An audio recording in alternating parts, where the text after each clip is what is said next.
हमारी कुछ बोली के द्वारा, हमारे कुछ एक्शन के द्वारा हमारे परिवार में अनबन होता है। बच्चे गलती करते हैं, हम मानते हैं, लेकिन हमारे भी जब हम माता पिता हैं, उनको कैसे उस गलतियों से हम खींच के लाए, ये यीशु मसीह के प्रेम के द्वारा हम कर सकते हैं, क्योंकि यीशु मसीह के प्रेम में वो ताकत है। और इसीलिए हमें आराधना जब करते हैं तो वो प्रेम, वो उसका मतलब यही है कि उसका प्रेम उसके अंदर में राज करे, हमारे अंदर में राज करे, वो चाहिए। और इसीलिए हम अपनी आराधना को, सारी चीजों को ऐसा बदल दे ताकि हमारे बच्चों में और हम में प्रभु यीशु मसीह राज करने पाए।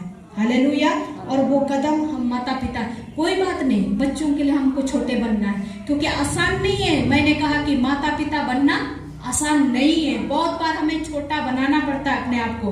कोई बात नहीं, बाद में बच्चे अपनी जिम्मेदारी जानेंगे, लेकिन हमारी जो जिम्मेदारी है हम उसको बखूबी निभाएं। आपके हाथ में दिया गया है, उसको आप कैसे यूज करते हैं। बहुत बार हम लोग देखते हैं ना कि तोड़ा दिया गया, एक ने यूज किया अच्छा से, दूसरा ने यूज किया, लेकिन तीसरा जमीन के अंदर गाड़ दिया गया। हम और आप भी वैसे ना बन जाए कि अपने बच्चे को हम एकदम मतलब यूजलेस, कोई मतलब उसका बहुत बेकार वाला बच्चा हो जाए, ऐसा नहीं।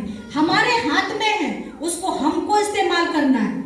उसके लिए हम क्या करें, पिता के पास हम आ सकते हैं। बहुत सारे परमेश्वर के वचन है कि उसके लिए हम क्या कर सकते हैं। तो ये सारी बातें हैं, हमें याद करना है कि प्रभु दया करने वाला है और बहुत सारी क्षमता, लिखा हुआ है ना कि बहुत बार जितना हम कर सकते हैं इतना कर सकते हैं, लेकिन बहुत बार बहुत सारी चीजें प्रभु ही कर सकता है।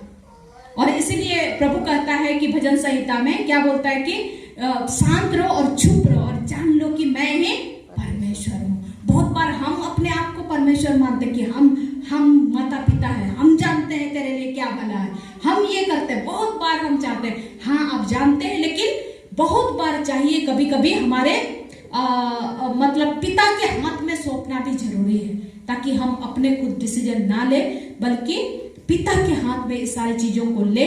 और जब दोनों के लिए परमेश्वर आसान बना देगा उसको, फिर बच्चे भी समझेंगे, आप भी समझेंगे, और वो सबके लिए भलाई होगा। हालेलुया। ये सारी चीजें हमें याद रखना है कि बहुत कठिन है, बहुत कठिन है माता पिता बनना, आसान नहीं है। बच्चे हमें कुछ भी बोल जाते हैं, कुछ भी मतलब जैसे भी वो मनमाना अपना जो भी कर लिया बोल देंगे, ये ना वो, बहुत आसान है, लेकिन हमें तकलीफ होती है, बहुत तकलीफ होती है, और उस तकलीफ को कोई नहीं जानता है। हम इसीलिए चाहते हैं कि उस तकलीफ से निकलने के लिए हम प्रार्थना में जाएं, हम अपने उस सच्चाई को परमेश्वर के सामने में खोल दें, और उसके बाद अपने पावर का यूज ना करें, बल्कि हम पिता को काम करने दें। प्रार्थना करें कि बच्चे हमारे प्रभु से मिले।